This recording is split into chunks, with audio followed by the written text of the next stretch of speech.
therapy for navigating this insane storm of a Pokemon market. I mean, and Yu-Gi-Oh! And Yu-Gi-Oh! Honestly, probably should have changed that in the title too, because now I'm gonna start collecting Yu-Gi-Oh!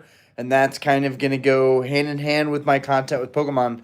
And just collecting in general. I want to get into Dragon Ball. I want to get more into One Piece. I want to expand my collecting expertise. But yeah, tonight's just going to be a night to chop it up, hang out with the boys, and just talk about anything and everything Pokemon related, this market related. I'm sure we're going to talk about some crazy cards. We got Turtle popping in here. We always do a Wednesday night stream. We've always done Wednesday night streams for years and years. But now we're doing Monday, Wednesday, Friday. So even if tonight's stream doesn't pop off, we know that there's Friday night stream. And then this week, our Monday night stream was killer. So I'm about to go in the Discord and just let them know that we are officially live. Be right back. And someone, again, navigating this crazy Pokemon market, right? I want to talk about a topic that someone just brought up in the Discord when I went and checked it. The lenticular deoxys that PSA paid out on, those are going crazy right now. And I wonder, if that's something that will happen in the future, right? A really valuable card will get damaged by PSA and they'll do an enormous payout. And just like these scandals, right? This bad news about one certain card gave it a ton of exposure. And so people are looking like, what is this card? Why is this card so valuable? Why is it so rare? And so I think when we have news in the future of cards or scandals or mishaps over at PSA, what's going to happen is those cards are going to skyrocket. The cards that are a part of whatever discrepancy, whatever conflict is going to be a part of, it's going to explode. So I think it's kind of interesting. Like the more Pokemon becomes like pop culture and the franchise becomes more popular, and celebrities like Kim Kardashian are now getting into it, and now they're going with their kids to shops, and they're taking their kids to collect, right? It's becoming more mainstream, and it could be just that like when the celebrities are getting in it, it's at the all-time high. So we might be up here with Pokemon, but I don't know. I think maybe this could be as crazy as it sounds. Navigating the craziness of this market, those of us that have been collecting a long time, a lot of people are just going to take breaks, and I respect that. But I feel like if you've been collecting this long, you know that you can consolidate what you have that's also gone up in value, and you can try and make it work. Sell all the stuff you don't need to get a couple of these big cards that are exploding, because the pops are really low, right? And we're seeing this with Yu-Gi-Oh! Too. Well, what I'm discovering with Yu-Gi-Oh! Is a lot of these cards that I want in first edition PSA 10, they're like pop sub 100, and they're like impossible to get. And I just think more and more people are taking slabs seriously, and but it's crazy and it's hard to cope. And so tonight, part of the stream will just be about venting like how crazy the prices have gotten and kind of what we're doing about it. I have seen certain cards retrace a little bit. Misty's Gyarados, since we do have a Gyarados in the thumbnail, and there's a Dragonite. I've been talking about the Dragonite. But Misty's Gyarados was like 10K out of nowhere. It became a $10,000 card. Then, all of a sudden, Misty's Gyarados ends up now being a $6,000, $7,000 card. People quickly decided that was too much money, and it's come down quite a bit. And there's multiple listings. So if that stays like that for weeks or even months, those are going to come down too. And then those $6,000, $7,000 listings are going to be $5,000, $4,000. So I am bullish on Pokemon long term, but right now could be a good moment to exercise just a little bit of patience to see some of these cards come back down to earth. Now, if it's extremely rare and very, very, very low pop, chances are it's not going to come down. But something like Misty's Gyarados, there's enough of those out there, right? I think there's like 200-ish of those out there. There's enough of them exchanging hands that people don't want to get caught holding a bag. especially if they think a card like that is going to retrace a good bit. I bought mine for 2,200, so I'm not worried about holding a bag, but I am worried about some of these expensive Yu-Gi-Oh cards I'm looking at, and I am looking at some of these auctions that are the highest they've ever been on some vintage cards I'm looking at. I don't want to make the wrong decision. And so I've been telling a lot of people, instead of looking at PSA 10, look at PSA 9. Because the PSA 9 prices, while all this is going on, the PSA 9 prices are still really, really sustainable. Same thing with Yu-Gi-Oh! First edition PSA 9 prices in Yu-Gi-Oh! Super sustainable. Um, I wonder if there'll be, and what's up? I'm going to look at the chat now. We are 5 minutes in. Thank you guys for those of you who have already popped out here. I know that it's late. We always do these late night streams, and hopefully we'll get about 50, 60 people out here. It would be amazing to start getting 100 people out here per stream. Just that would be great, but I'm going to shoot for hoping we get about 50 people in here tonight. Turtle, I wonder if there will be a slowdown between now and the 30th anniversary set. Summer slowdown usually happens to some degree. I will say people are traveling, people are living their lives, they're going on vacations, they are buying houses. Summer is the most popular time, spring and summer, for buying houses right now. A lot of people are going to be moving a lot of this capital that's been in Pokemon and Yu-Gi-Oh! And One Piece and Dragon Ball. I imagine a lot of people are going to slow down. They're going to consolidate. They're going to put that money towards a house or something like that, traveling, spending family time, being with the people they care about most. That's what I would be doing all summer, right? I'm a degenerate. I'll be collecting all summer, but I imagine most people that make it big in these markets, when there's a boom and they sell off, they want to enjoy that money. I sure would. If I sold off all my stuff, I would want to go on a dope vacation. I would want to pay off a chunk of my house. So, but I'm diamond handing this shit. Luis, yo, what's good? How we doing tonight? Exception, yo, how we doing tonight? Of course I know Slipknot. Iconic.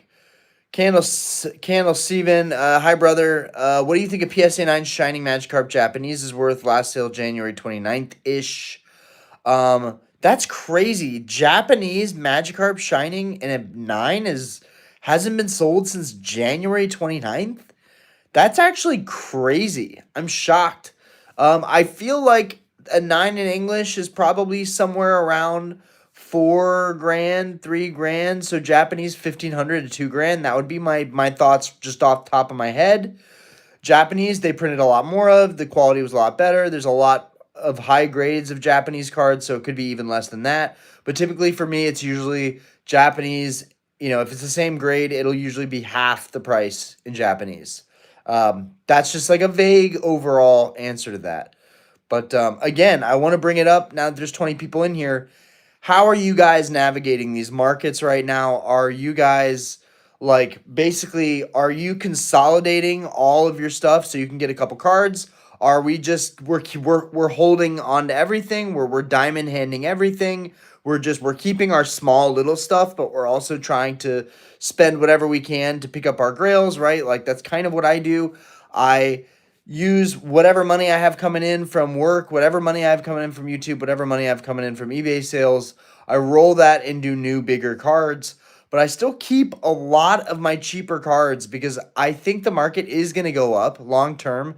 And I kind of is a hedge to buying all these expensive cards. I figure in the next couple of weeks, months, years, maybe even, a lot of these cheap $30, $40 cards that I have for sale now could be $60, $70, $80, $90, $100 a card. And if I sell that into the future strength, it will pay off the cards that I'm having to buy for an arm and a leg now.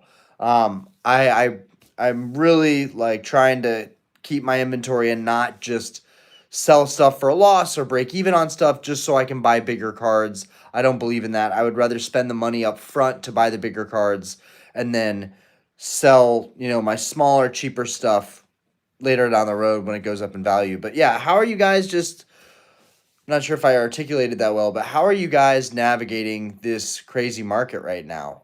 Some people are just taking, for example, some people are just taking a break. They're getting into other hobbies. There's so many ways you can attack it. I just want to get that discussion started. Avenger, thinking of buying some BGS Black Labels for Modern. Kind of gives you that low pop feeling that Vintage gives right now, especially when all eyes are off Modern at the moment. I would say if all eyes are truly off modern. I don't know if that's the case.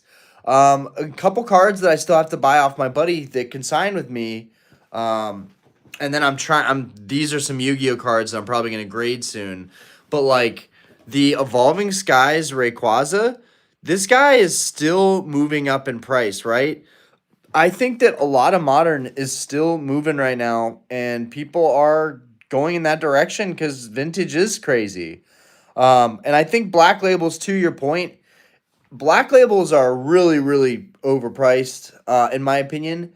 But because they do give you the low pop feeling of modern, I would say it's a really safe bet to go with Black Label if you can afford to, and if you want something really low pop modern. At the same time, if you want Black Label cards, you should honestly just do a ton of submissions to BGS because like if you do a bunch of submissions, especially with Japanese print quality, like you send Japanese cards, you send a bunch of Japanese cards, you're gonna get some Black Labels on some alt arts. You're going to. Um, I'm a big believer if you're going to do black labels, you should be probably doing Japanese. I think it's way easier. And also with how cheap BGS is, I feel like it's worth trying to go and see if you can get a black label. Austin, what's good? The author stoic. People are not buying houses, lol, unless someone makes 150K a year. They ain't buying a house, bro. That might be the sad reality. Rates are coming down right now. So right now probably is a good time to look at buying a house. We're refinancing on our house currently. So we're trying to take advantage of those rates dropping. Um, I have and that is something that I think about, right? The rates dropping, gas prices going up, things like that. When we have a macro shift in the economy and people feel like they're a little bit on edge, it's not Pokemon's fault. Really, it's not. It would keep on growing probably, but there's a little bit of uncertainty on the macro environment, I think, and people are a little on edge with the war. I don't know. I don't know. I just think it's fitting that we just had this news of kind of a new war starting, and um all of a sudden gas prices are changing, and like that's I think right when I saw this market get a little shifty. I think that we have to take into account the macro factors. um I have a complete set of the very first cards released in North America. What the hell do I do with that? Dude, I don't know if you're talking about Yu-Gi-Oh or Pokemon, but you should grade them. Would definitely grade them if they're first edition and they're minty. um Austin the building. Steve Beats, I'm selling my master sets, buying back the cards I want from those sets and PSA 9s, and use exactly. This is like the kind of conversation I wanted to get going about what people's plans are. How are you guys going to navigate this craziness? Selling master sets, buying back the cards I want from those sets and PSA 9s, and using the extra money towards vintage bangers. One thing that has definitely crossed my mind is maybe considering not rebuilding my vintage master binders, and just with the prices of everything right now, even commons and uncommons of Skyridge and Aquapolis and Expedition, and some of these e-reader sets, just selling my entire binder collection. Just get rid of it. Like I put a lot of time into it, but it would definitely get paid off right now, but I'm also like, dude, you're gonna be collecting such a long time. You're gonna find the cards to fill those binders again. But just with the prices of things, like, dude, if I find a minty fire red leaf green Gengar EX for my binder, like the chances are I'm probably not gonna put it in the binder. I'm probably gonna grade it. So, but there's also gonna be chances where I get to buy people's collections and I get a card that makes a good binder copy, but isn't something I would grade.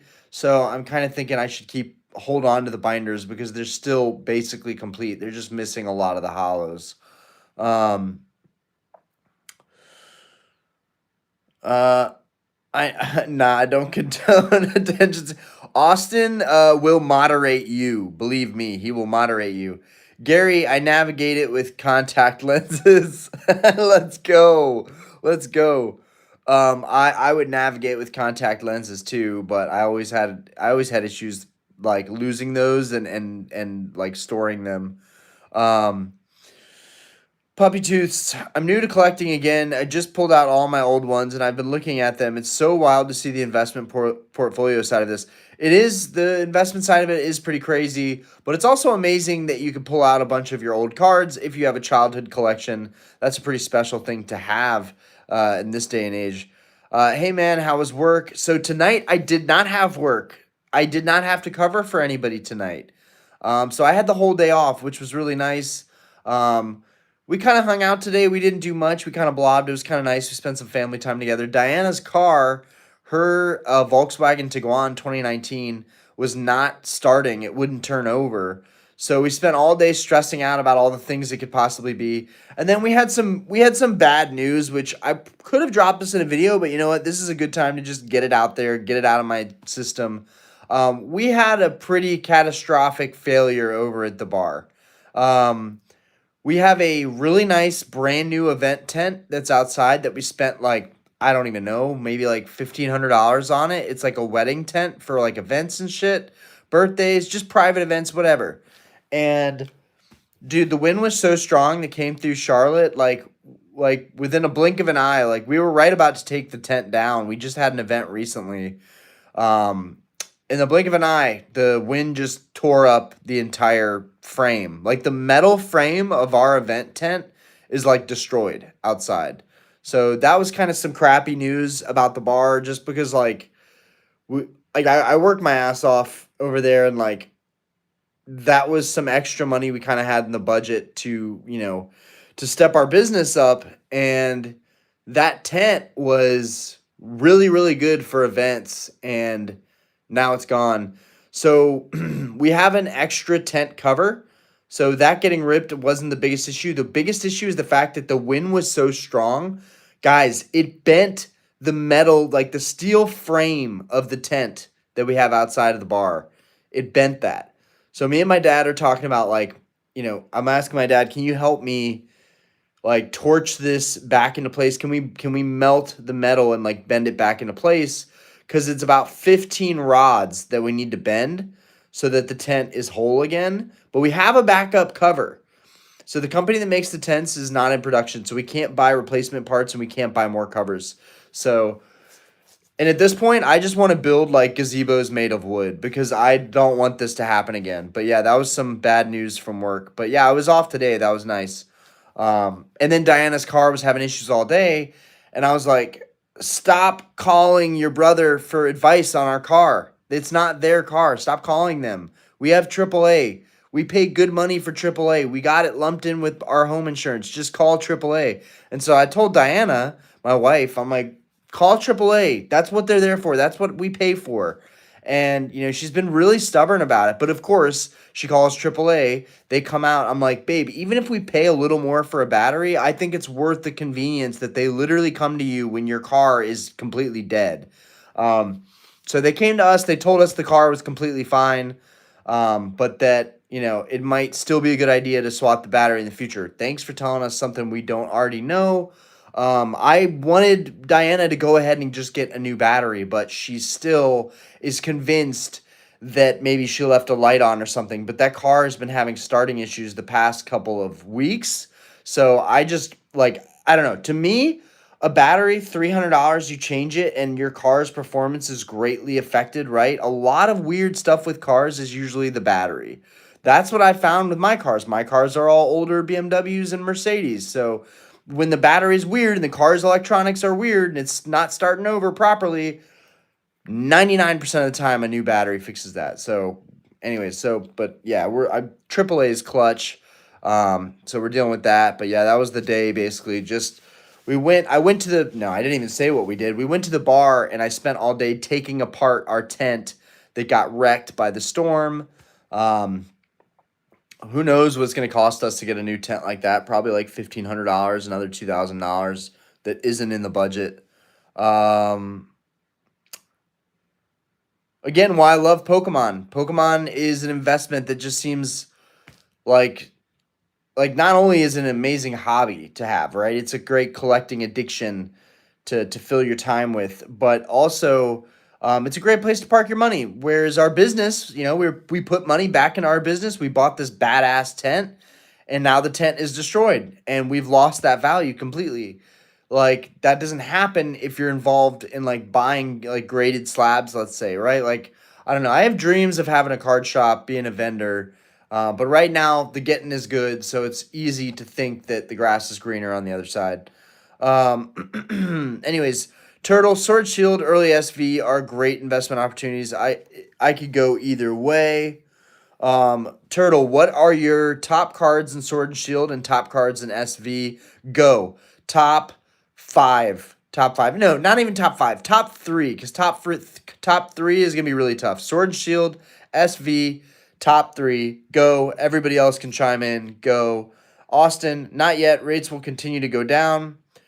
That could be the case, and hopefully they do continue to go down because my refinance loan changes. Like I've signed 4 different loan disclosure documents already, or loan review documents, which like isn't set in stone, but it shows that like your costs are changing. Right now, it shows that my costs for the loan just went up.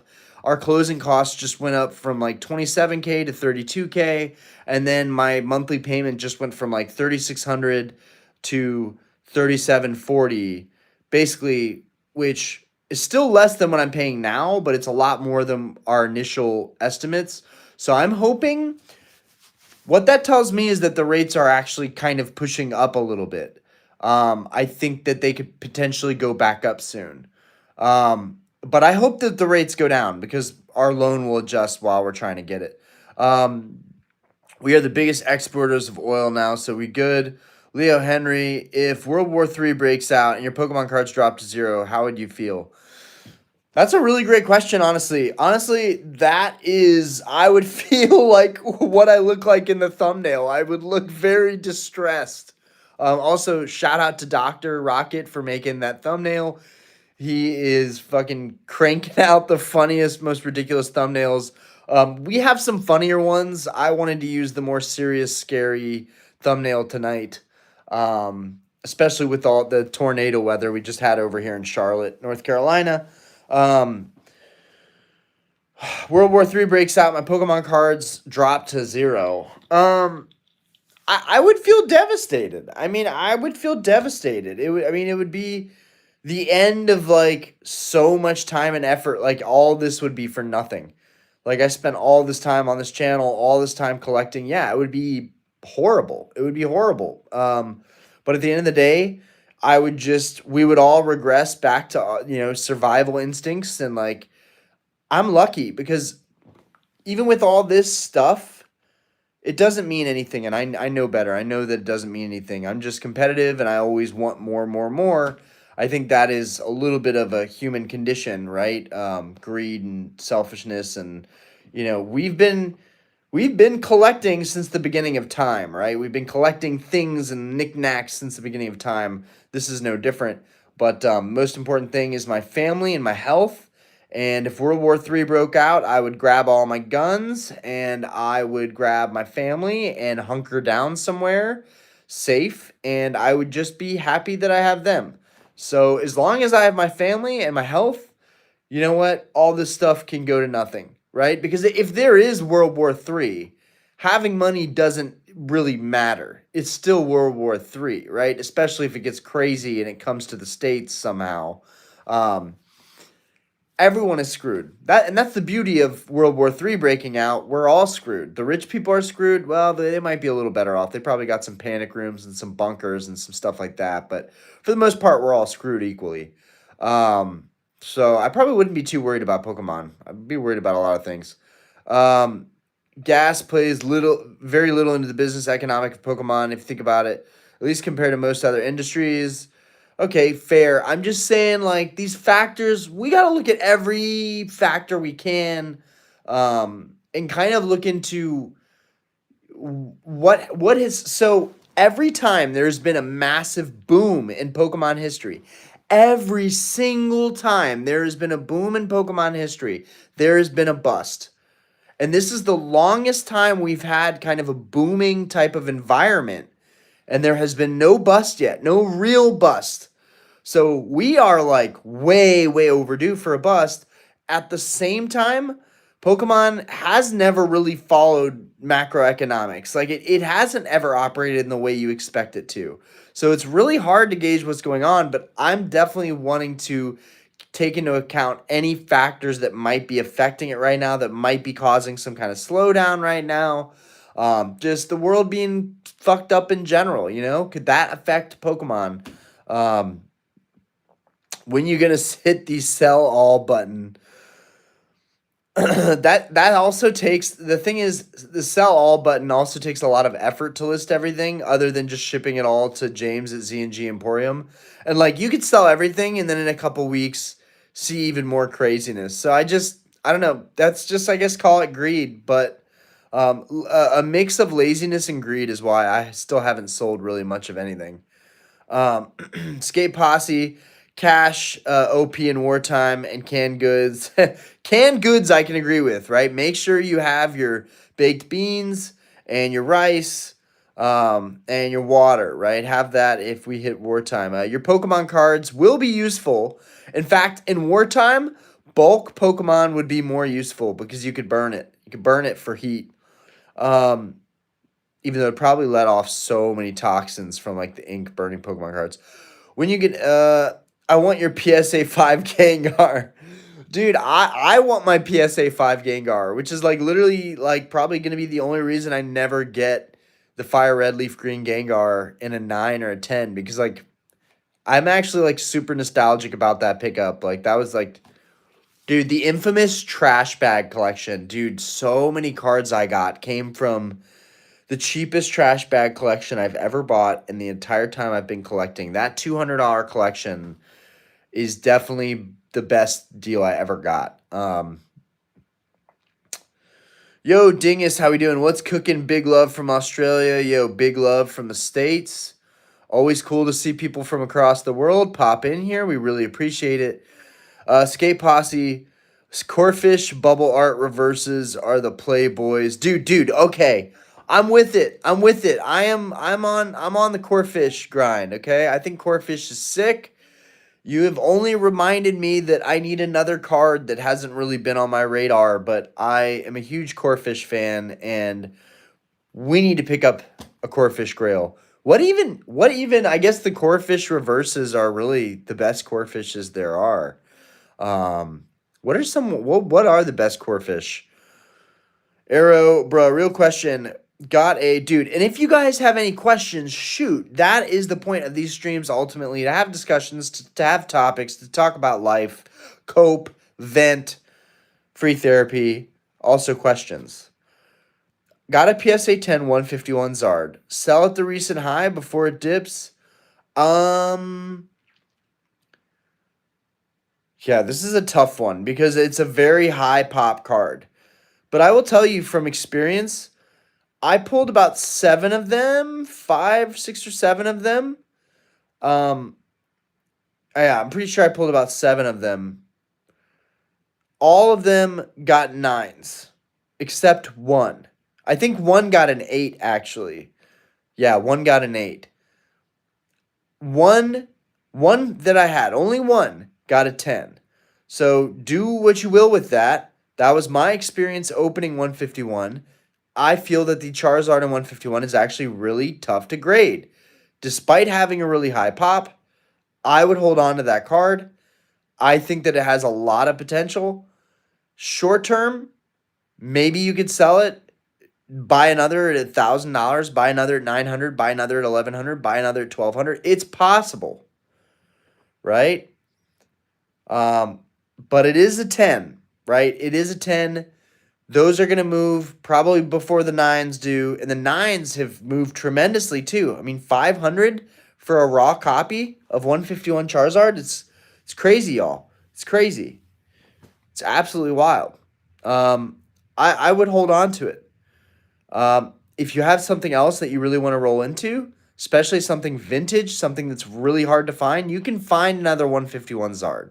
It might pull a Bubble Mew on you and hit 2K soon, but you can find another one. If you're going to roll that into something like a big vintage card, I would say a big vintage card is probably going to be better money spent than a 151 Zard.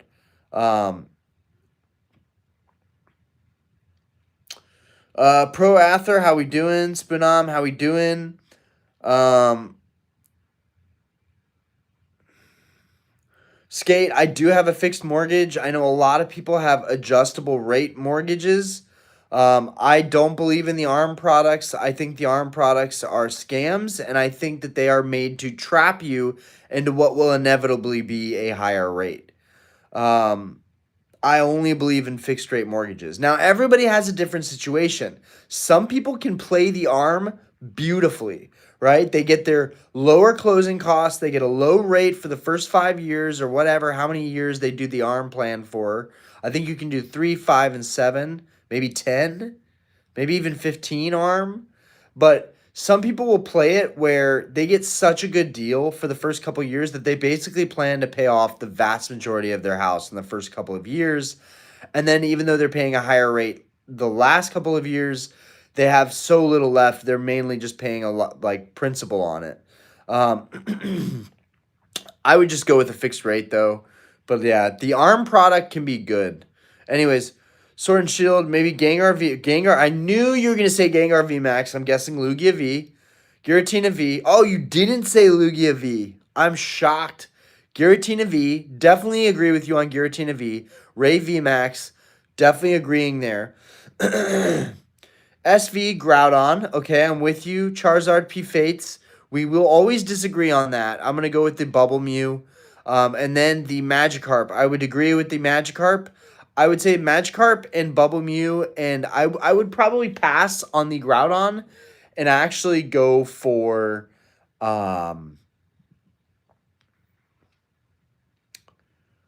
thinking maybe the Destined Rivals Mewtwo. Those colors are really vibrant. It's tough. Or maybe even Latias. Maybe even the Surging Sparks Latias. I'm not going to say Salamence, but I do believe Latias is a big enough character that that card can definitely explode. I feel good about that. Paldea Evolved Magikarp. And honestly, literally, like, any of the illustrations have a ton of potential, right? Like, so Groudon is a great pick from Paradox Rift, but any illustration from like Scarlet Violet base, there's some really good illustrations there. Some really good illustrations in Rift. Some really good illustrations in 151, right? Other than the starters, right? Like, what could happen to like 151 Charmander, right? That was super tough to grade. We could see stuff like 151 Charmander actually like maybe even outpacing the 151 Zard in some ways. But yeah, I guess I should have specified like alt art SIR only, because dude, there's so many good illustration rares. I still think the Drowsy illustration rare is one of the best cards out of SV2, honestly. That Kamiya art, the Camille art's always good. Vasilio, yo, it's good. Austin likes shiny cardboard. Steve beats SV top 3. Reshiram SIR, okay, White Flare, Black Flame, gotta keep those in mind. Reshiram, okay, that is a good one. That is a good one. A good tribute to Black and White. Milotic, I know you're about that Milotic. Okay, the Milotic is gorgeous. The Gardevoir SIR and Paldean Fates, phenomenal pick. Honorary mention, Palafin SIR, Prismatic. uh, Avenger, top 5 Sword and Shield, Giratina V Star. We did not forget about Crown Zenith there. Well done. You got both of the big Giratinas in there. Lugia V. I just picked up that Giratina V Star. I'm so happy about it. Charizard V. And Celebi. Celebi is a phenomenal pick. Celebi from Fusion is so good. Sword and Shield. That's for Sword and Shield. And then for SV, Carp, Bubble Mew, Pikachu EX. That one catches me by surprise. Oh my god, Van Gogh Pikachu doesn't count. Van Gogh Pikachu is an OP promo. We can't even... Van Gogh Pikachu single-handedly is the best card out of Scarlet Violet. And that I think we can all agree on, that the Van Gogh Pikachu is the best card in Scarlet and Violet. But it is not... I don't feel like it's fair because it didn't come out in a set, right? It's something completely different. We both like that Mars Shadow, though. We both like that Mars Shadow. There's something up with the Mars Shadow for sure. Um, Lloydo, what's good? Austin, world wars only apply in European and Middle Eastern countries. Never been a war on U.S. land. Closest was Pearl Harbor, and look what they got in return. Very true. See, beats in the value of everything. If the value of everything dropped to nothing because of war, I'm buying. The amount of deals would be insane. Doc Mac, I have a stack of unpeeled Oyama's Pikachu and have no idea what to do. Ooh, baby. Lloydo, Orion, what do you think about Evolution's reverses? They're basically the highest rarity for some of the base artwork, and the pop 10s are insanely low. Wow. Evolution's reverses. I would have never thought I'd see the day. Just because the pops are low on some of those cards does not make them worth going after, okay? I think just some cards just not a lot of people wanted to grade. It doesn't necessarily translate to desirable low pop cards. So that's what I think about that. Now, sure, are there going to be some reverses that I've never seen that are in evolutions that look sick? Absolutely. Um, Especially like the stamped evolutions cards, I think are sick. Like the stamped evolutions Charizard, as basic as that is. Doc, water purification tablet, pool chlorine can be bought cheap, and one bucket of it can sanitize thousands of gallons of water. Holy crap, pool chlorine? You would put a little bit of chlorine in the water? That's wild. Hardest question of your life. What are your 3 top fave Pokemon items? Top fave Pokemon items in your collection. Yep. Austin Ding Ding. First Ed Zard, the Rayquaza Gold Star, and the Gengar Skyridge at this moment. Had a 9.5 PSA Charizard. Dude, get out of here. 9.5? Is that a thing? Do they do that? I know they've done 8.5s. Turtle, I think the 151 Zard 10 will go to 1,500. Blastoise will hover around 600, 700. The 151 Zard is already at 1,500, bro. Is it not? Blastoise will hover around 600, 700. Venusaur, 500, 600. Ugh. Venusaur would have actually been the best play of those. Venusaur would have been the smartest play because Venusaur, I think, was the cheapest of the 3. Venusaur was like $20 raw, $25, $30 raw. But the Blastoise is pretty good too. The Blastoise was about 40, and I don't know what it is, but like every Blastoise I graded got a 10. Like every single one. Blastoise was like free money for me. That was wild. Like I don't know how good I had it with those 151 slabs. And Shinings went up just as much, like just enough to where I don't feel any regret. But man, I wish I could have held on to some of those 151 10s that I graded a little bit longer. When they see another run, I don't know, might be good to sell now and move into other things that haven't moved. I've only ever ripped packs. I don't buy cards from shops or anything. Just enter my PC into collector. That was fun, but holy crap, I've spent way too much on Pokemon. The cool thing about Pokemon is even if you spend a shitload of money ripping, you usually will get that back in the raw value eventually. If not soon, eventually. GU, I feel bad, man. Breakups are tough. They're tough, man. Condolences. RIP. Something that's been consistent since late 2024 was that 151 has moved up every few months consistently. I don't know when it stops or slows down. I still need some 151 cards. I need the Wartortle 10. Or no, I need the Squirtle 10? I might need the Squirtle and the Wartortle 10. I'm gonna take a break from opening packs and start investing in sealed. I got about 1,000 in sealed product to start. I'm telling you, man, you could also buy some slabs. Watching from India, yo, it's good. Unmesh, how we doing tonight? Turtle, I feel really good about the Groudon and Paldea Faith Zard at their current prices. Charizard V, I'd switch out for one of the other alt arts.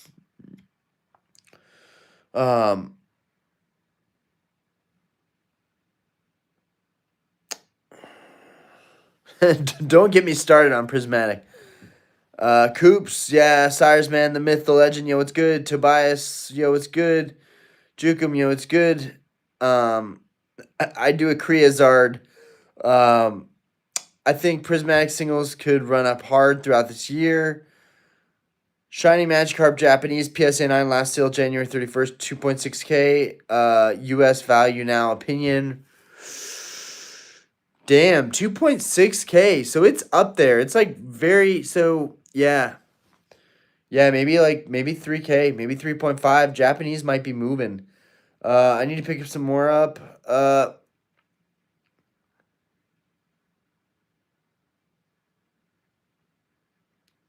Nerd Pokemon never cool back in the day. T-Beastie, what's good? You should sell all your Salamence cards and buy Phantasmal Zards. Seriously, that would be a much better focus of funds. No, I'm holding on to the Salamence. Will the Salamence from Journey Together ever get appreciated? That is the big question. Seriously, like why can't we appreciate the Salamence at all? It's wild. Oh,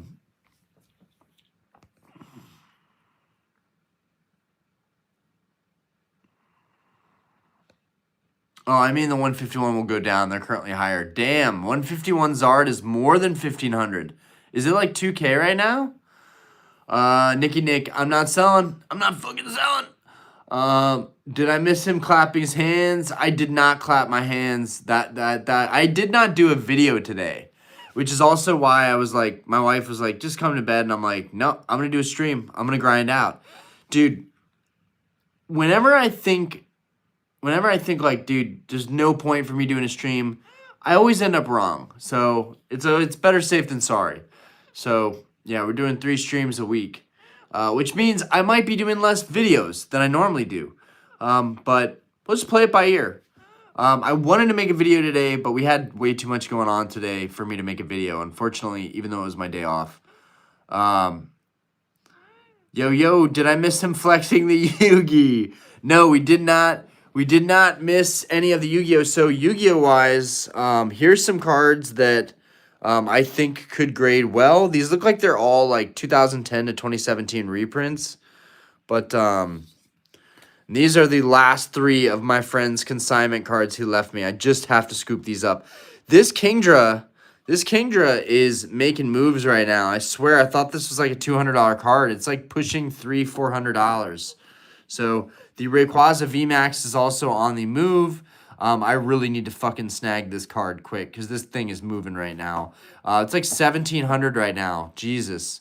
So if I get this at 80%, I'll get it for like 1,300-ish, which is fire. But I need to scoop these up. Right now, he's willing to take 2,300 for these 3 cards. Guys, we all know that even if you don't need to have duplicate modern cards, it's a really good investment at 80%. Like, fuck selling that on eBay and taking a tiny cut when I could buy these at 80% right when they're really popping off. And 1, I could liquidate them immediately to show, but 2, because these are all like super liquid modern, I feel like. But 2, I think this is gonna be $5,000. Not long from now. I mean, we're just getting to a point of craziness. Umbreon VMAX is already like Umbreon VMAX is already like almost $5,000. So if this doesn't hit 2.5 soon, that's like just tragic. Because literally the Evolving Skies box fucking, it's literally Rayquaza on the Evolving Skies box. Like, how are you not gonna give the respect to Rayquaza that he deserves? I think the Lugia is going to be 3K very soon. Like, dude, it's a Lugia Grail, PSA 10. Like, dude, the pops, people are going to see the pops really don't matter. They really don't matter. When the cards are this good, the pops don't matter.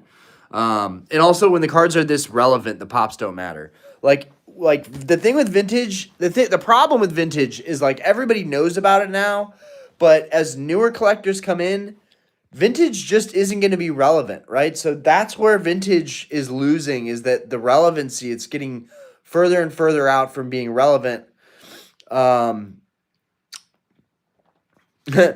Yu-Gi-Oh! Mentioned, I've appeared. What's good? I do think a lot of people are going to be excited to hear me talking more about Yu-Gi-Oh! One thing that I did get right, and I'm really glad I did, was we got I bought all these OG Yu-Gi-Oh booster boxes, and I want to get these sealed, but right, it just I couldn't do it in Pokemon either. In Pokemon, I bought all empty booster boxes, and we have these because they look really cool and they're nostalgic, and we'll get some of the nostalgic cards like the Gaia, the Dragon Champion. I do have a 25th anniversary behind all these PP up. I bought a bunch of these Yu-Gi-Oh 25th anniversaries, and some of the cards, some of the secret rares in here are starting to like kind of take off in PSA 10. Dude, I discovered that we have a stack of blue eyes. I have so many blue eyes back here, guys. Like blue eyes on blue eyes on blue eyes. Yeah, then we have this we have the original LOB box right here. So that's cool. So we have a lot of that stuff around here. There's Magician's Force, which is like probably my favorite set of all of the Yu-Gi-Oh sets because it has Dark Paladin in it. And Dark Paladin just looks so fucking badass. See down here we got Invasion of Chaos. So we got some of these fit really good on the shelf. We got Magic Ruler. We got, I think, Pharaoh's Servant is behind that, I think. But yeah, dude, the boxes look cool, and then you just save a bunch of money. Yeah, we're getting into Yu-Gi-Oh, guys. We're getting into Yu-Gi-Oh. I'm stoked about it. I'm really stoked about it. Just cards are getting crazy expensive though. So cards that I want to grade. I noticed that. So this is a hold on. This is a DMG. So this is Duel Master's Guide. This same artwork is in a ultra rare in Magician's Force. But the DMG is actually lower pop. And god damn it, none of you better go on and buy the DMGs that I'm looking at. Because I'm looking at them, I'm really sentimental, and I'm about to get them. But I'm also thinking about grading this one. Because the 10s that I see on eBay are actually like really off-center. And then I was like, the whole reason I didn't want to grade my Dark Paladin was because I thought it was off-center. But I think that PSA is more lenient with Yu-Gi-Oh! Honestly, guys. Because in Pokemon, they would never give this a 10. But I was looking at another DMG, and it was just as off-center. And I'm like, dude, if that can get a 10, I should maybe take this a go. This came right from a sealed pack, too. This came from a sealed pack from the Duel Master's Guide. The back is super, super clean. If you see white, it's just dust. It's a clean card. I believe this is PSA 10 material. The corners and everything is super sharp. Again, there is some dirt on there. There we go. We cleared that off. But you guys see, like, it's a really clean card. So this might be a huge come up. This might end up being maybe like a, $1,500 card. The last sales for those are about $1,000. Here's another one. I don't know if this was the reprint from 2010, 2016 area, or if this is the like OG reprint. I doubt it. It's in such good condition. The shade looks a little too dark to not be a reprint. So this is probably a reprint from 2010 to 2017. That's the problem with Yu-Gi-Oh! Is they did a lot of reprints. So if you don't know what the fuck you're looking at, you kind of get cooked. But I just know the more I talk about Yu-Gi-Oh!, the more people are going to get into it. Because the art is phenomenal. That's why half of us are cooking. But here it is. There's some, I don't know what is on here. There's like some kind of stuff on here. Regardless, whatever that stuff you see, I don't know what that is. It's not on the card though. But look how clean this is. Even for a reprint, this is super fucking clean. Like, I feel more confident about submitting some of these Yu-Gi-Oh cards than I've felt about submitting any Pokemon cards I've ever submitted.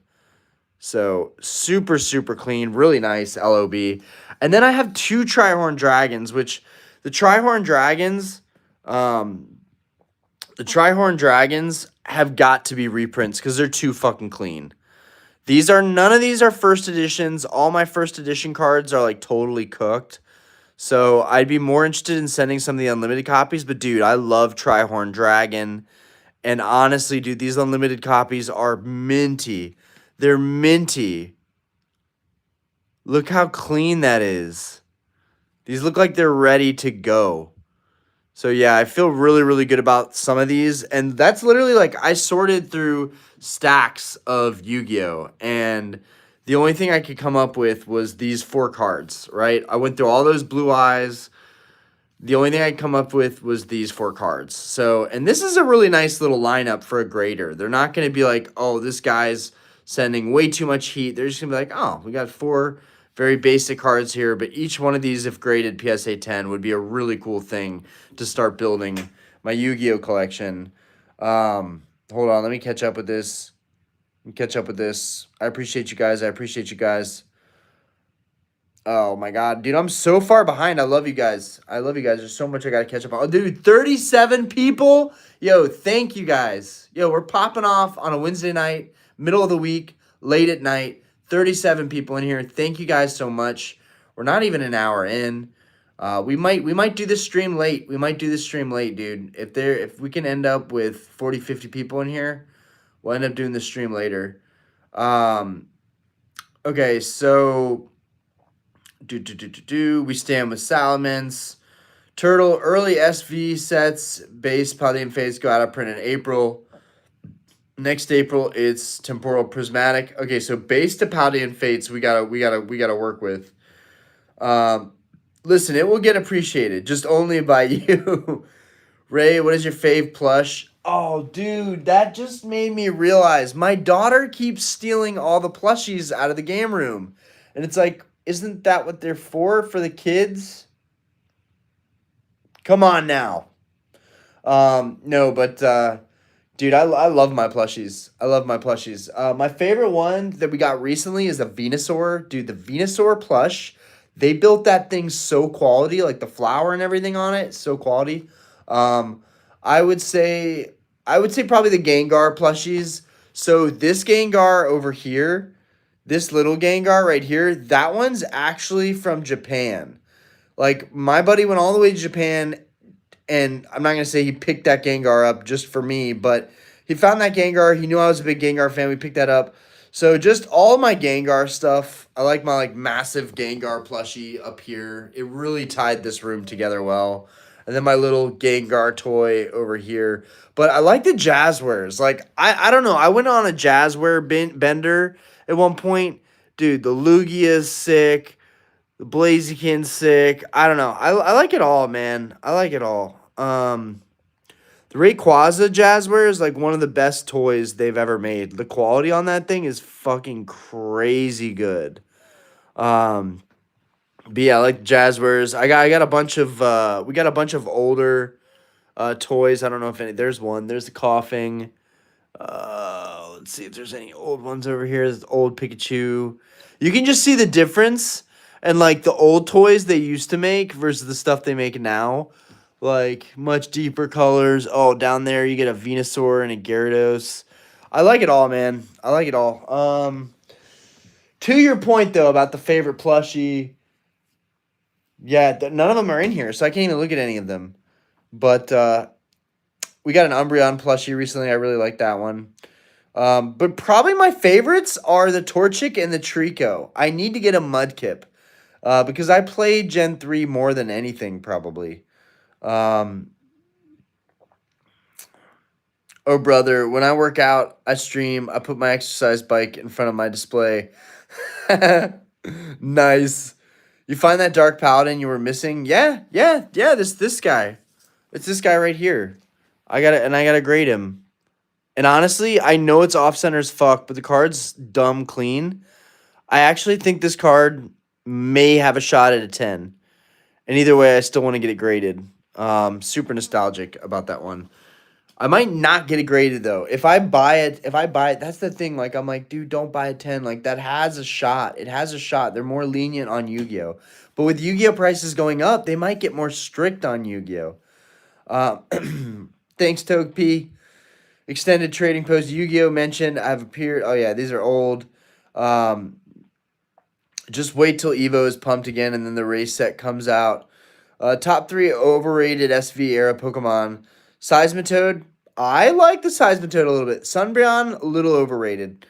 Surging Sparks Pikachu, definitely overrated on the Pikachu Surging. In my opinion, not a fan of the Terra Crown.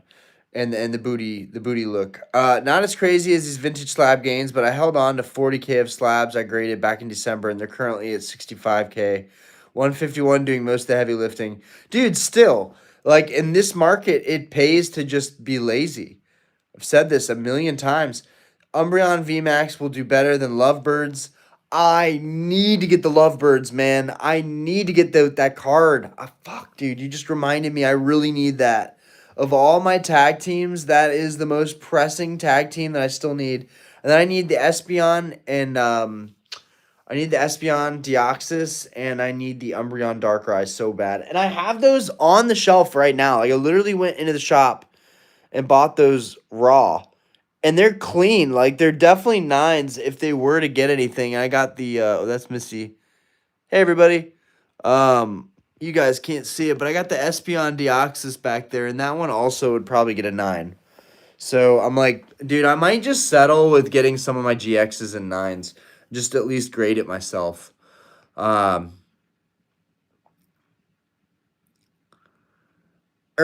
actually Rayquaza. I say Rayquaza. Which is also why I'm more confident we see early SVIRs, SIRs see a run. No, for sure. That one is a hot take. I think most people are waking up to the really rare vintage cards. I showed off some snap pickers, and people thought it was a $5 card. Very true. And the snap cards do look like they're like the cheapest cards ever, right? It's like so funny. Those are some of the rarest cards in the entire hobby. Extended range, Blue Eyes White Dragon. I have a lot of Blue Eyes White Dragons. In fact, if we have some time, I'm going to get through this, but we might go through my stack of Blue Eyes White Dragons. Even though most of the Blue Eyes are like raw these days, they're like $20, $30. Like they're not, it's just the super rare low pop stuff that I feel like is actually picking up in value. Those numbers say 2020, not 1996 for the 25th anniversary release for sure. One fish, two fish, Yu-Gi-Oh fan to Yu-Gi-Oh fan. Yu-Gi-Oh fan to Yu-Gi-Oh fan. Don't ever trust someone that tells you try eating at Raising Cane's. You're going to pay to eat unseasoned, undercooked chicken with sauce that tastes like dirt. Dude, I've actually never eaten at Raising Cane's. I've never heard of that. I have yet to try Popeyes in Charlotte. Honestly, the only thing I've ever had was KFC, which is pretty garbage. But I stick to Chick-fil-A. We have 2 Chick-fil-A's near our house that always give us free stuff. We have a routine where no matter what's going on in the week, we treat ourselves to Chick-fil-A as a family because that is the one consistent thing that's good no matter what happens throughout the week. But that's our go-to for the chicken. Capital, what's going on, man? PSA 9 first editions are so cheap. Yes, they are. They are. Dude, the first edition Lieutenant Surge Pharaoh went for $230 and a 9 the other night. I wasn't watching it. I would have bought it. $230 is a deal for the Pharaoh and a 9. A deal. Literally bought one for $250, but the 9 was old cert, and the one that I bought was new cert. Rilla Bane, yo, it's good. Yu-Gi-Oh! Capital, PSA 10 Unlimited or PSA 9 First Ed for sure. Same thing with Yu-Gi-Oh! The Unlimited PSA 10s are looking like a snack. And even the Unlimited PSA 10s, like the starter deck Kaiba Blue Eyes White Dragon and a 10 is crazy. Capital, I'm always torn, but I decided PSA 9 First Edition. Dude, it's so tough with Yu-Gi-Oh! Right now because Yu-Gi-Oh! Is blowing up, but still there's some 10s that I feel like could rise a lot just on being extremely rare. But the 9s just are so much more doable. With the 9s, you can have all different kinds of cards. And I love that. Already I'm doing that. My Gym Heroes Gym Challenge, I have 9 PSA 9s or 6 or 7 PSA 9s that I definitely wouldn't have in 10s, right? Now I own most of the set graded of the cards that I like, but I just have 9s. And the ones I like the most, maybe I can get in 10s. But I definitely think for having placeholders, it's good too. What would you say to a new collector who feels helpless and hopeless with the state of the hobby, with everything being too expensive and there being nothing to open from retail because of scalpers? What I would say to a hopeless collector is trust in your local shops right? Try to find single cards. Singles have always been a better move than sealed product, honestly, for the most part, anyways, okay? Um, Two, have patience, right? It might not be in this era of Pokemon, right? But next era of Pokemon, I believe they will be printing a lot more. They'll have more vending machines, they'll have more distribution. It will get better. Have faith. Three, go to shows. Go to your local shows. People are asking for ridiculous comps at local shows, but there's also good local vendors that aren't millionaires. Need to make money, they need to flip stuff. Go to your local shows. You'll find good deals. That is the only hope for a lot of newer collectors, is to get out there, network, meet collectors, meet vendors, create good relationships, right? Befriend people, right? That's something I wish I worked on more, is like networking around all the vendors around here, because I have a bar venue and like I can't even put on a fucking trade event. I don't know enough vendors in Charlotte to put on a dope trade event. You know how badly I would love to just do that, right? If I would have networked more, which is what I plan on doing this weekend at the show, which I'm excited. This is the same building I went to before. The show that I'm going to this weekend is the same building I went to before. I'm going to take, since Yu-Gi-Oh is blowing up, I'm going to take all my Yu-Gi-Oh stuff, all my raw Yu-Gi-Oh stuff. I'm going to try and see if I can unload and dump it for like one Yu-Gi-Oh slab or one Pokemon slab. That would be kind of cool. And then I can start fresh with Yu-Gi-Oh. What else? Yeah, I'm taking a bunch of PSA 6, 7s, 8s, 9s, and I might even take some of my modern duplicate alt arts to the show this weekend. This is my only chance, guys, to like actually find Grail cards and like make some moves, because I'm stuck. Cash wise, like my credit card, like I'm stuck. All I can do is use what I have at this point to collect more, which is good. It's a good challenge to have, and hopefully we'll get some good content. I'm a little bit nervous about that. I'm a little bit nervous that I'm going to want to make deals and not make content as much, but I'm sure there will be plenty of opportunity to make deals and get content, and hopefully vendors will work with me. Even if I'm not buying stuff, I can get good content of their displays and so forth. Just to show you guys what we get at a local show in Charlotte. The Charlotte local show, the last one I went to, it was fire. I'm really, really excited, honestly. Have you thought about allocating a certain amount of money towards dead, unpopular collectibles in the hopes of a future resurgence? If you think about it, Pokemon was kind of dead for quite a while. Sure, Digimon. I think Digimon could do that, but literally, it's like, it'd have to be a completely different collectible. I did that with paintball, and the only thing it taught me was that I missed a major boat in Pokemon by putting more funds into something else. I think TCG across the board is just blowing up right now, so I don't think you're going to find many like slept on TCGs right now. The good ones, at least, right? Dragon Ball, One Piece, maybe Lorcana could be one, maybe, but I think for the most part, like just TCGs, people are more savvy on it now. Real Bane, I have that Pikachu ornament. It looks like an ornament at least. I have the Pikachu ornament you're talking about. We have the same one. And I found that recently. I'm like, babe, we have to put this on a tree. Now that I'm getting into Yu-Gi-Oh, I'm really, really glad that I created some binders. Like, it's so funny that I sold all my modern binders, but I still have all of my OG Yu-Gi-Oh binders that I created years ago, and I'm excited to go through those binders because I'm not sure if I put some of the best cards in those binders or some of my worst cards in those binders, but there's like LOB, there's Magician's Force, there's Metal Raiders. I need to go through those binders and see like if there was anything really good that I put in them. And then I need to make them even better because I'm proud of my vintage Pokemon and vintage Yu-Gi-Oh binders. I wish I had first edition binders. It's all unlimited, but that's how it be. Orion, do you own any legendary collection? I don't. The only legendary collection thing that I own is this dope ass. Oh, that's not the right one.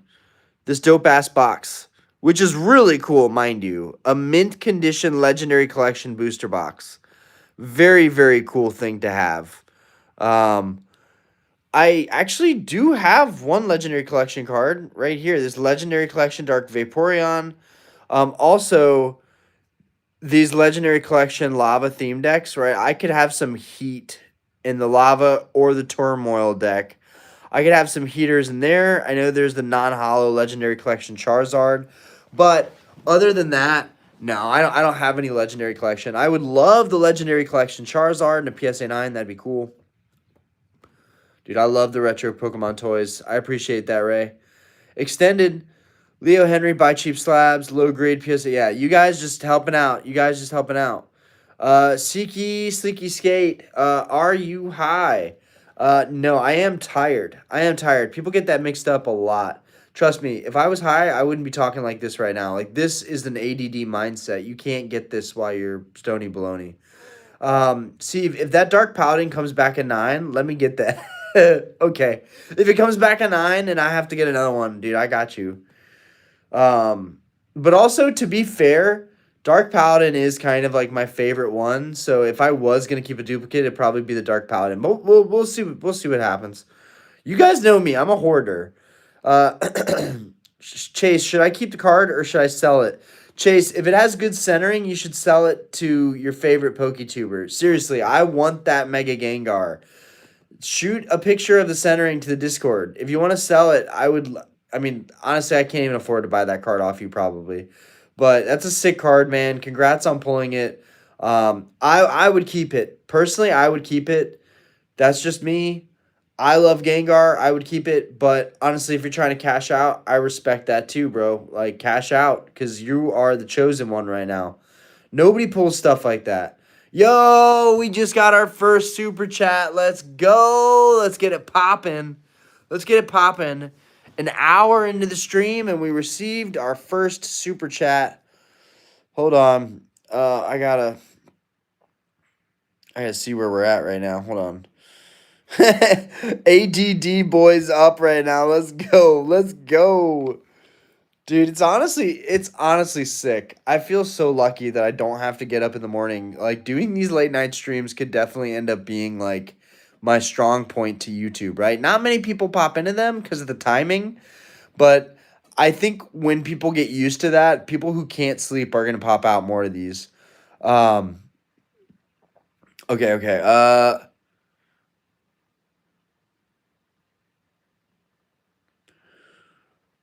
I'm sorry, I'm trying to catch up to where we at. Where we at?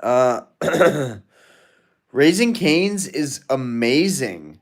Tag team rotation. We'll be back around soon. Lovebirds break 10K ceiling, and then we're off to the races. The Lovebirds should kind of have already broken 10K. I'm gonna be honest. At this point, and I need to fucking get that card. I need to get that card. Maybe I could trade into a Lovebird card while I'm there. Like, just trade all my slabs and all my raw into one card. That'd be sick. I don't even care if somebody else comes up. I just want to consolidate into something else. Capital, I have every PSA 9EX era silver border and stamps that I wanted. Thank God I picked them up last year. Nice. Joe Boyd, how we doing? Yo, I'm doing great today. No stress today. Yo, we love to hear it. Doctor just made it in the building. Guys, the doctor has arrived. It's time to duel.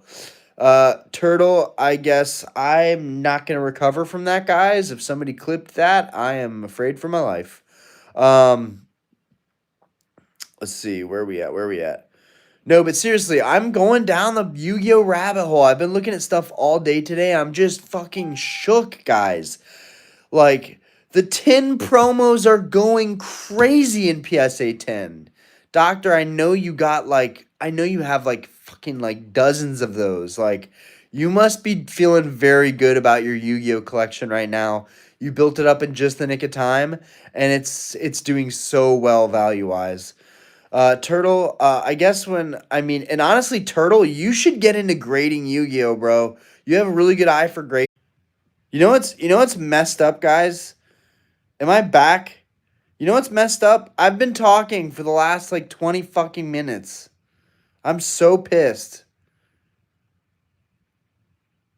Are we good? Are we back? Are we still not back? I'm waiting for an update. Oh my god, dude. I'm glad I know that if I pop out and look at the Discord and then pop back in, it refreshes it. That's better than just losing the stream entirely. Dude, I'm so bummed out. Yeah, dude, the stream count just dropped off and I'm like blabbering and I'm like, why is it dropping off out of nowhere? Now I know there's always some reason it drops off. It won't just drop off out of nowhere. Of course, it's a technical difficulty. Well, I've been talking for 20 minutes about all these things. Um, Guy buys $1,000 labs and $100 cards, but won't buy a $20 USB-C charger. Bro got his dono and tipped. That's great. uh, I'm sorry, going through tough times. Tough times build strong men. Uh,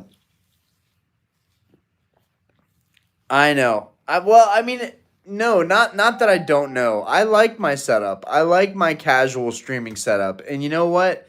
I'm gonna keep working with it. I probably do need a better setup. I probably should get some desktops and like there's so much space in this room. Like and there's literally a jack that'll connect directly to downstairs right in this room. It's already set up. This room is kind of already set up for streaming. Um, this little corner over here would be perfect to set up another desk to do some streaming, but we'll see. We'll get to it, guys. I'm broke from buying cards. Right, I would rather put money into the cards than my setup. Um, we all, to that last chat, we all got to be thankful for each and every day. Each and every day. Okay, now what Pokemon cards are we buying next? What Pokemon cards are we buying next? What Yu-Gi-Oh cards are we buying next? I am so torn. There's so much I'm still trying to go after. There's a Blaine's Arcanine First Edition PSA 10 up for grabs this week. We have, and the other tough thing is we have cards that we all love, and like multiple of us in the Discord are watching these cards. So it's like, we should probably have a truce and be like, hey, y'all, if y'all are going to go for this, I'm not going to go for this because I don't want to just bid against each other and then one of us wins and then everybody's bummed out. That is kind of the dark, sad side of some of these vintage auctions is that, like, only one person is going to get this card, and there's probably a couple of us in the Discord that want them. So we're gonna need to congregate on the Discord before some of these big card auctions end. Um, and I think that's important, like to be like, yo, is anybody looking at this? Like, because we don't want to be bidding each other up. Like, how funny would that be if you're like, yeah, I paid this much for a card, and they're like, oh, damn, like I had the last bids that were this, and you ended up paying more for it. It's just unnecessary.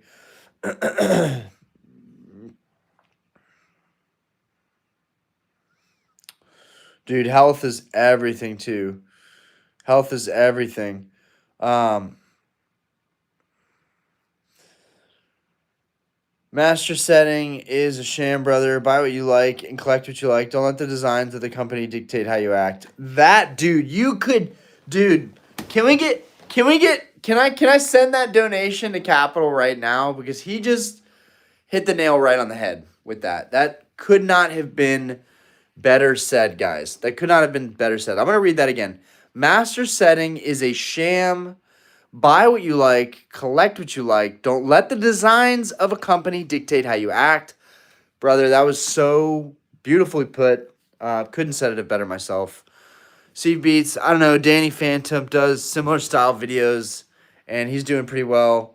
50,000 ends, PP ups, let's go. Um,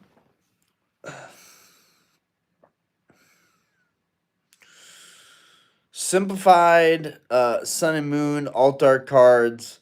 Yeah, dude, being able to see your family is like that should be one of the most important things, right? Um, I'm lucky that, I get annoyed by my family because I'm with them every day and I don't go to work till 5. So I see my kids a lot more than most people do. Honestly, I'm very lucky in that respect. I spend a lot more time with my family without even trying than most people get to. Definitely lucky. Simplified, Sun and Moon alt art cards. I think the simplified Chinese is a great route for people to go if they want to save money, and the Chinese market is bound to open up. Um, Dropping bangers from Korea. Uh, Dropping bangers from Korea, hell yeah. You got the Jon Snow too. Yo, speaking of Jon Snow and Game of Thrones, what are we thinking of Knights of the Seven Kingdoms? I'm pretty pissed off where they left it. I'm like, are you kidding me? I gotta wait till a whole new season is out. When is that? Next year? Um, Capital's cooking with that one. That's why I'm selling all my Modern Master sets. They're fun to build, but I never look at them. That's right. It's really just like I have these. Dave Keyser just found my old binder from 1999 and 2006. Was all in for first 151. Got to catch them all, but then they added more, and I was over it. Bum my base Zard came back a 5. Dave, dude, let me tell you, man. That's amazing that you even got your childhood collection. The fact that you have a base set Zard you sent and got a 5, don't let anybody downplay that, brother. Don't let anybody downplay that. You just graded a childhood card, and you still have it. I wouldn't even sell that, bro. Like that's something nostalgic and epic and childhood and dude, congrats that you found your childhood stuff. And we're glad to have you here. If you are getting back into collecting and you want to join our Discord, we have a Discord, a community. The link is in the description below. But we're trying to add more people to it. We are pushing towards 500 members in the Discord. 500 members is going to be here before you know it. It'll be here before I hit we'll probably get 500 Discord members before I'm even able to get to 9,000 subscribers. And we are almost at 8,300, guys. Almost. And then we'll be pushing to 8,400, then 8,500. And then it'll snowball magically, and I'll just be at 9K. And then, boom, I'll be at 10K. Dude, I just want to hit 10K subs. I've been wanting 10K subs forever. Once I get to 10K, I don't care. I can get one sub a day after that, one sub a week after. I really don't care. I just want to hit 10K really bad. I'm checking out Poker, Zucan, Tops, Cardass, Top Sun right now. Dude, those poker cards are really cool. Love Tops, love Cardass. That might be a spot that not enough people are looking at because they don't know where to look, right? Most people don't even know those cards exist, right? So those are really good mentions, honestly. Capital's on fire tonight. Joe, should I buy One Piece and Dragon Ball cards? You should buy whatever you like, ultimately. Right? Let me give the most vague answer ever. I would buy the most just like with Dragon Ball, all this shit is the same. You're going to buy the most popular alt arts, right? I'm guessing in Dragon Ball, especially with serialized cards, those are really, really hot, right? Because there's only so many of them out there. Turtle's like, don't spoil it. I got to watch it. Capital, I'm in Korea. We don't get HBO. Supreme Leader is the only one true king of the North. Oh, my God. Dead ass. Dead ass, dude. Well, we'll watch it over here for you. Turtle, Invincible S4 though. I wish I had my childhood cards. If you got them, never let them go. You'll regret it. Yeah. Some of us never see them again.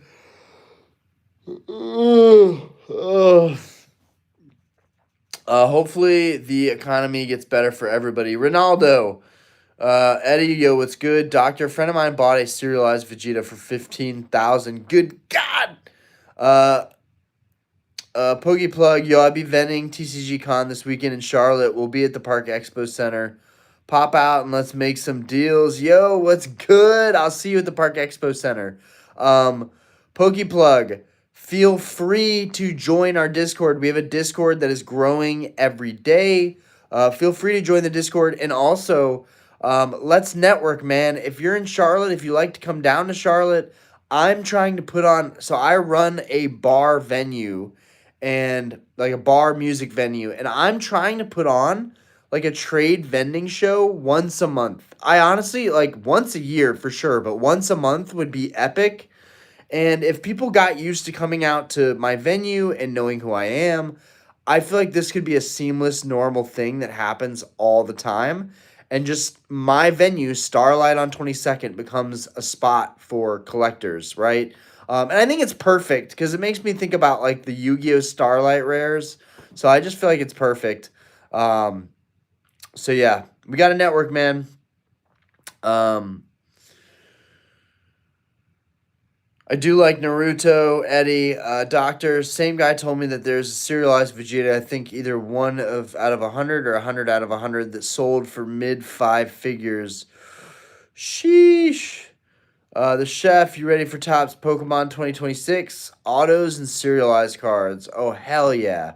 Dave, Keezer, gonna keep a set for the kiddos. Might part with the duplicates sometime. Just so many sharks. Hard to trust anybody. No, for sure. It's as somebody coming back into it, it's definitely hard to trust people. Bet no one here had Digimon found those two. I dig some old Digimon cards. Those are sick if they're first edition. Hypothermia, how we doing?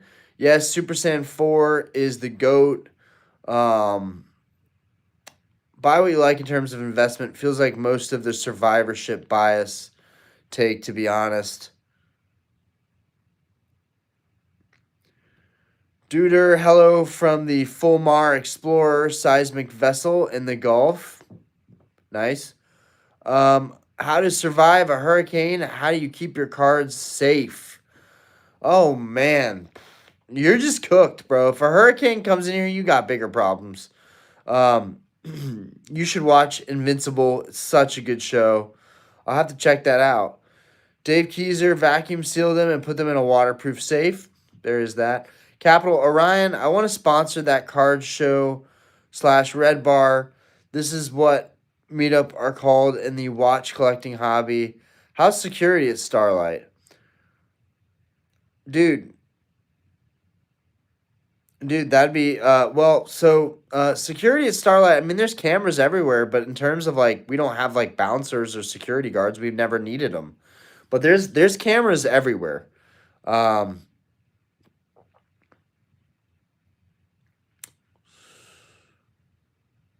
Pokey plug for sure, bro. I live in Richmond, California, but travel weekly for shows. I'm in Charlotte every month. Dude, no way. You're in Charlotte every single month? That's wild. JD and I were talking about you tonight, and I was over at his crib buying up all his gold stars. Dude, I just can't believe it, dude. Oh, I wish I could get a couple duplicate gold stars. Not even gonna lie, but it's all good. It's all good. Dude, I idolize JD, dude. He just crushes it. He just crushes it. He has such a good like knack for picking cards before they explode. And like every card JD picked up, Yu-Gi-Oh and Pokemon, everything exploded. And I tried to follow in his footsteps a little bit with Shinings. And I'm glad I got the first edition Shining Zard in a 10. Because we both bought that card at the same time, and it was so cool to share that with him. But then he just took it to a whole nother level, right? Like I was getting the nines in the Shinings and the other Shinings, and he was picking up every single Shining in PSA 10. That shit was crazy. Um, let's see. Orion, hypothermia. Orion, if graded guard hit you up for a collab, what colors you choosing? Um, Graded guard hits me up for a collab. What colors am I choosing? Honestly, something dark. Something really, really sick that's dark.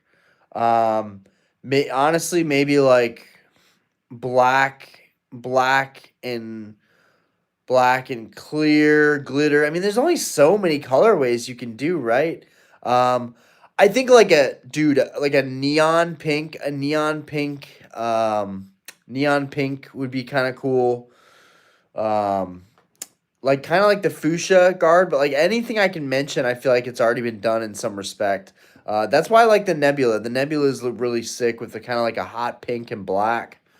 Um, Black and red. I really like black and red. Black and red is like one of my favorite like matching colorways. Black and gold. They could do black and gold, would look sick. Um, Togepi dude just started it tonight. Travel scenes are so funny. Okay, I gotta watch this Invincible. Um, Turtle, it's a biased take, but so sensible because our tastes aren't truly all that unique. So what you like, mostly others like too. Very true. Richmond, Virginia. Yeah, I was gonna say like California seems crazy. Uh, my buddy. I'm talking about my buddy JD, who's like one of the most like low key crazy collectors in the hobby. Dude's been collecting since the beginning. Yo, and Steve Beats hit me with another super chat. I'm pretty sure it were both Steve on that one. I might be wrong. No, maybe it was Capital. I can't remember. I need to give credit where it's due.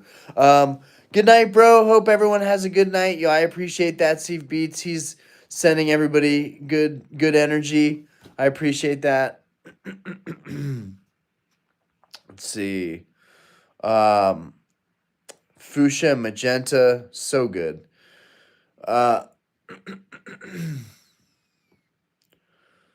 Black red is missing. Need that for my Umbreon EX Unseen. Yes, that would be sick for that one, dude. The Umbreon EX Unseen is crazy. You got that one in a 9 as well. Um, I was born in Georgia. My great ancestors, when we came here, they settled in Savannah, Georgia. That's where my family first came into this country. Was Savannah, Georgia. So yeah, they came in on a boat, and that's where all the sires started, guys. True story. Savannah, Georgia. It's where we started. And then we migrated up north, like big time. So my family was like mainly from Ohio. So I'm kind of not supposed to be here. I'm supposed to be in a barren, cold place right now. And my parents left everything, starving artists, left everything back in Ohio and came to Charlotte. It's like so random, like it's so far away. Like they drove like an entire day, 2 days, and crappy motel and just thugged it out. Came to a city they knew nothing about. This is wild. This is absolutely wild. Like we could never get away with shit like that these days. Uh, Dude, Turtle with the ridiculousness. Dude, I'm done with you. I'm done with you, Turtle. Should I invest in the Dune popcorn bucket? What is happening? Guys, I don't even think I need to say anything. I'm not even mad. I'm not even mad. I'm just disappointed. Yo, the Dune popcorn bucket is fire. As somebody that loves Dune, it is fire. Like such a good series. Um, Hypothermia. Can't believe a modern black label went for 50K. It really is crazy, guys. Um, yes, sir. To pair with the Espeon EX from Unseen, that shit cleared 5K this week in a 9. Oh my god.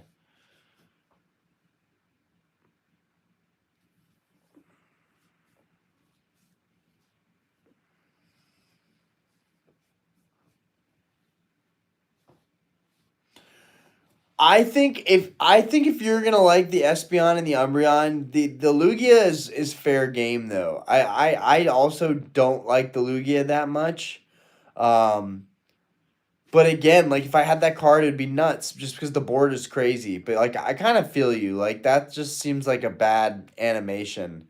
But I kind of feel the same way about the Espeon and the Umbreon. Honestly, they're the EX cards just they just look bad. They look like the art actually looks terrible in my opinion, but the cards look so good. I feel like we like the EXs because the cards look good. I feel like that's the main reason why most people like the EXs. The sandwork design is very unique.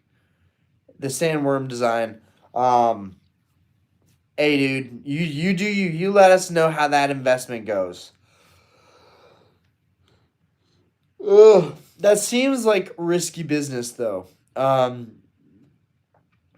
Rayquaza is probably my favorite too, honestly. Chase, buy all the buckets on the market. Capital, bro, the Espeon is hypnotic. I don't know. I don't know. Uh,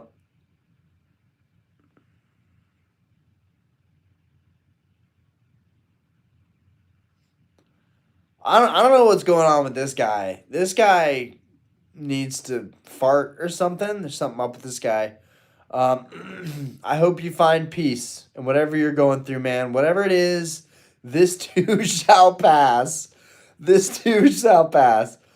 Joe Boyd, the artwork was better and the vintage cards. Got to agree with Joe on this one. You guys know how I feel about the vintage artwork. I just feel like it's just so much better. Um, Turtle's like, yeah, I'd be on my moderating shit. Hell yeah. Um, I feel like all of us are just coping with this market though. Like, it's just so tough to see these cards fetching higher highs. Like, we all just have to be grateful for the couple cards we have that we know are just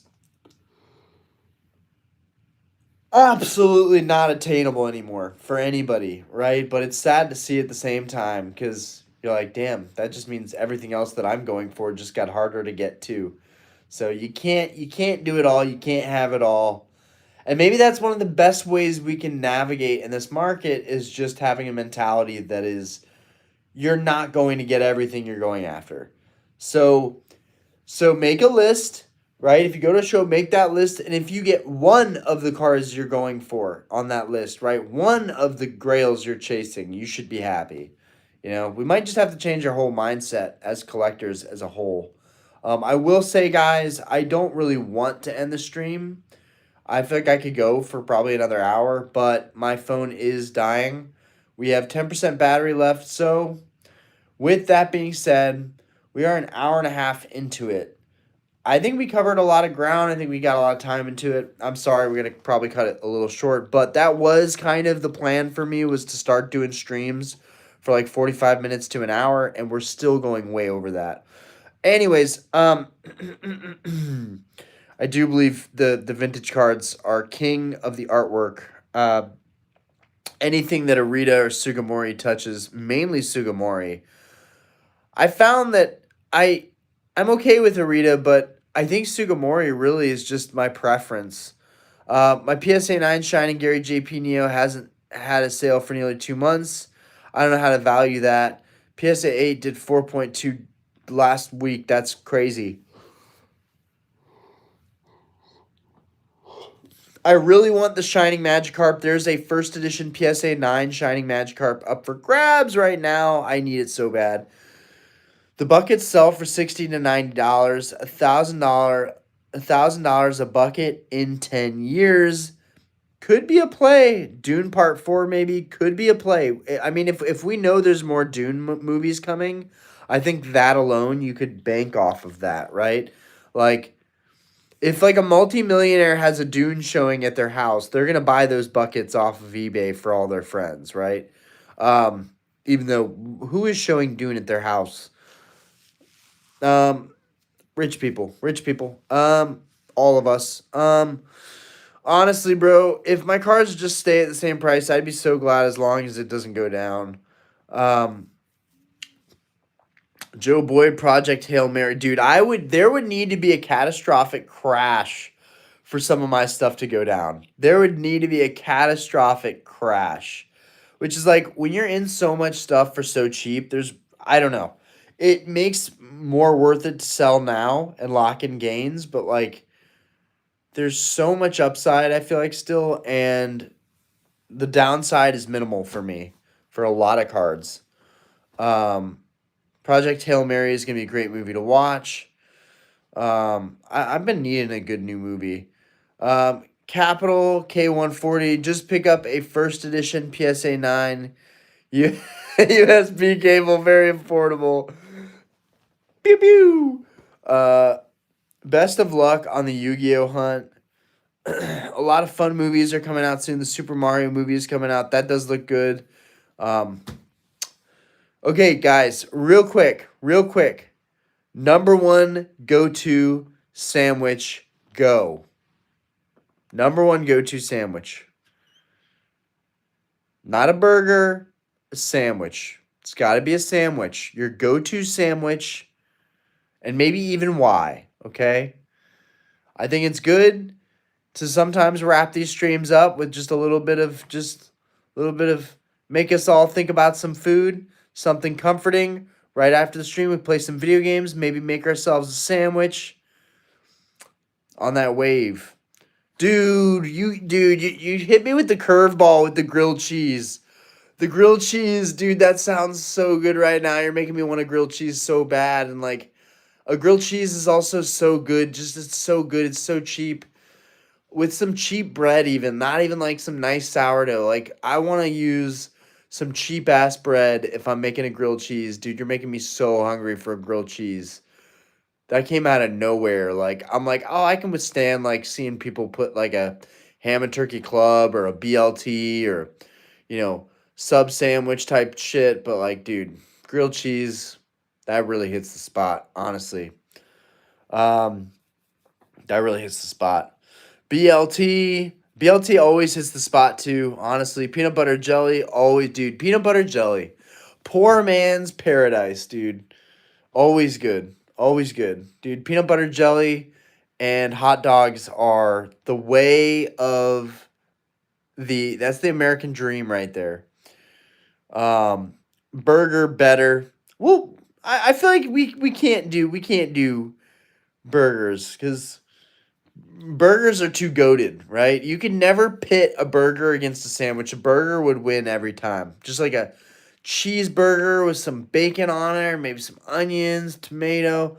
You can't beat a cheeseburger, right? That's why we can't have cheeseburger and sandwich in the same stratosphere, right? I'm only asking what sandwich. It has to be specifically a sandwich. What would be your go-to sandwich? Um, Reuben, Jersey Mike's, number 8, Mike's Way with pepper relish. Man knows what he likes. Capital, Japanese potato croquette with cream sauce between 2 slices of bread. Okay, now you fancy. Now you fancy with it. Two fish. Don't ever trust someone that tells you try eating at Raising Cane's. You're gonna. It's still with the same.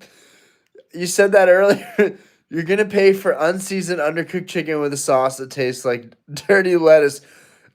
I guess it is relevant. I mean, we were talking about sandwiches. Now that I'm thinking about sandwiches, I feel like the Chick-fil-A sandwich is kind of like just up there trumping everything. But again, that's more like a burger. These are like, what are you making at home? Um, a soft Oreo. Ooh, breakfast egg bacon sandwich. Ooh, what kind of bread? What kind of bread are you going with on a breakfast egg sandwich? You got so many options. You could go with the English muffin, which is one of my favorites, right? Even though it's like, why do we overpay for small amount of bread with a certain type of texture and you get like so little for the same price you could get a whole loaf of bread. But we going with English muffin, we going with bagel, we going with regular bread, we doing sourdough. What are we working with for this breakfast sandwich? Sounds so good, making me so hungry. Breads. the true the true American sandwich, the bread sandwich. 3 slices of toasted bread, crunchy goodness. Got to make sure it's extra burnt. Popeyes over Chick-fil-A sandwich 100%. Is Popeyes that good? Am I missing out on something? Have I not been living life? Sourdough every time. I can't eat that cheap plastic Wonder Bread. No, some of that stuff literally does taste like you're eating plastic. Uh, Muffin with the orange juice on the side and hash browns. Ooh, some hash browns. Ooh, dude, there's nothing better. Dude, one of my like top things that I could eat every week is going to a good breakfast place. There's something just special about someone making you the eggs, bacon, hash browns, sausage. They got a whole kitchen back there. They can crank it out quick. There's just nothing like it. I think shit, I'm about to ask if you could have one meal a week every single week till you die, what's that meal going to be? You can still answer with your favorite sandwich, but what's that meal going to be? I think for me it would be going out to a breakfast place. If I could do that every week for the rest of my life, that's one thing I don't think I could live without. Breakfast is very important to me, and that's like at night you can get into cooking something. In the morning you're fucking tired. Last thing you want to do is make food. Although the smell of bacon is amazing, it's even better when somebody else is doing it. Um Popeyes fire. British people have a sandwich called toast sandwich. They put a piece of bread between two pieces of toast. That's crazy. Hiromo, yo, what's good? What's good? What's your favorite sandwich, bro? And what's the one meal you could not live without if you could go out to eat one meal a week the rest of your life? What's the one meal you could not live without? Louisiana Spice Popeyes is bomb. Okay, we're gonna have to try Popeyes now. I've been living without Popeyes way too long. But if I want to pig out, I'm going to Popeyes. Okay, Popeyes is getting a resounding amount of feedback here. I think we gotta do Popeyes. Why are you doing this to yourself? Isn't it 2 a.m.? Dude, shockingly, my wife makes really good food. There's always something fire in our kitchen, but I'm always trying to make something a little bit more Americanized. My wife makes a lot of European style dishes, like Portuguese style stuff, and I just love a good American thing, right? And now in the morning, I might have to go somewhere. Um, Popeye sandwich is way better than Chick-fil-A, but the waffle fries, that smoky Chick-fil-A sauce, delicious. Why are you doing this? This is torture. I used to like the Popeye sandwich, but now I just don't like it. I don't know why. Chase, I'm a smoothie breakfast person. Oh, dude, I could go for some Smoothie King. Y'all fuck with Smoothie King? Maybe I've associated Popeyes too much with the ghetto. Hiromo probs a French steak sandwich. Oh, god damn. French steak sandwich. Okay. Okay, chef. Are you going to Collecticon Charlotte later this year? Oh, you know it. Absolutely. I'm excited for the show this weekend, guys. That'll be a cool video for you guys to watch. Chili cheese fries sound good, dude. The chili cheese fries sound great right now, bro. Just a grilled cheese, just like a simple grilled cheese right now. This is good though. These are good This is a good topic because honestly, tomorrow instead of thinking about the cards that I need to get, we're gonna go to the grocery store. We're missing. We need to pick up bread right now, but I'm literally gonna tell Diana we need to pick up a bunch of like American cheese because I want to make some dank ass grilled cheese. Diana used to make grilled cheeses all the time. I don't know why she stopped. But dude, I love grilled cheese, dude. Like, dude, it's so good. Dude, fries dipped in the Neapolitan shake, dude.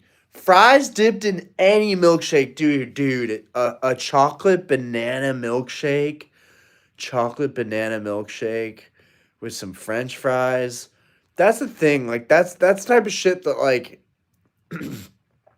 even if I was a multimillionaire, there's things like that are never gonna be beaten. Like they're always gonna be just classic like luxuries, this little things, the small luxuries of life, right? That's what some cheesy French fries and a chocolate shake mean to me. Ah, that sounds so good right now. And that's really important. Like take care of yourself, eat good, like get excited about something every single day. That's what I think a lot of us food is probably that for a lot of us.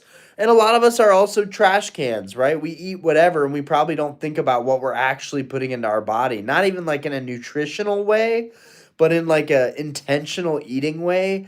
Do you guys ever find that you don't intentionally eat at all? Like I'm not saying like eating when you're hungry. I'm saying like eating something with like, damn, this is what I could really go for. I mean, I know we have that impulsive thing happen sometimes, but like, I mean, planning every day. We're like, yo, tomorrow I'm getting a dank ass grilled cheese. The next day I'm getting some sushi. I want to start planning out meals more and looking forward to that every day. Um, ooh, Philly cheese would be fun, dude. Bro, Doctor won. All right, I give the award to Doctor. Doctor wins. Congrats to everybody that participated. Or no, thanks to everybody that participated, but congrats to Doctor. He has won If you've never had spicy pork banh mi, you are missing out. Banh mi is one of my favorite things. I would have never thought somebody was going to say banh mi in here. With the boba tea, I don't know about the boba tea, but I'm all about the banh mi. Now, I really like dude, what is it? Dude, fuck. What's the tea? I think it's the Thai tea. I think it's the Thai tea. It's like pink looking. I can't remember what it is, but dude, the Thai tea is so freaking good. I'm trying to remember exactly what it is. Dude, what is that tea made from? What is it made from? I can't for the life of me say it, but it's like this tea that's like it's like pinkish oranges. It's so good. You mix it with a little bit of milk or creamer. It's just so fire. Um, he says all this, and I bet he ends up with Captain Crunch and milk tonight. You bet, right, sir. Um, you know me so well. You just get me. We just we just made that TikTok Euro meat, and it was freaking bomb, bro.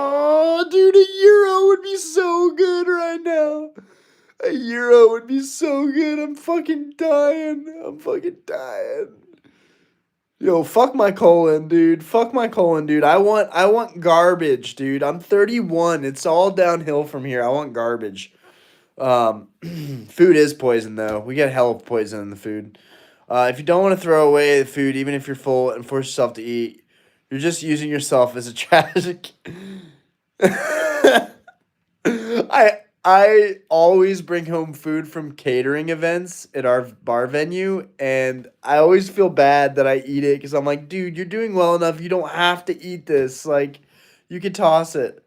Um,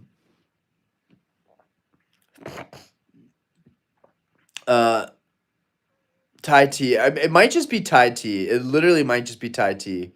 Um, a place near me has blended milk tea, so it's like the Thai tea, but in the slushy form with the tapioca boba. It is to die for. That does sound really, really good, though.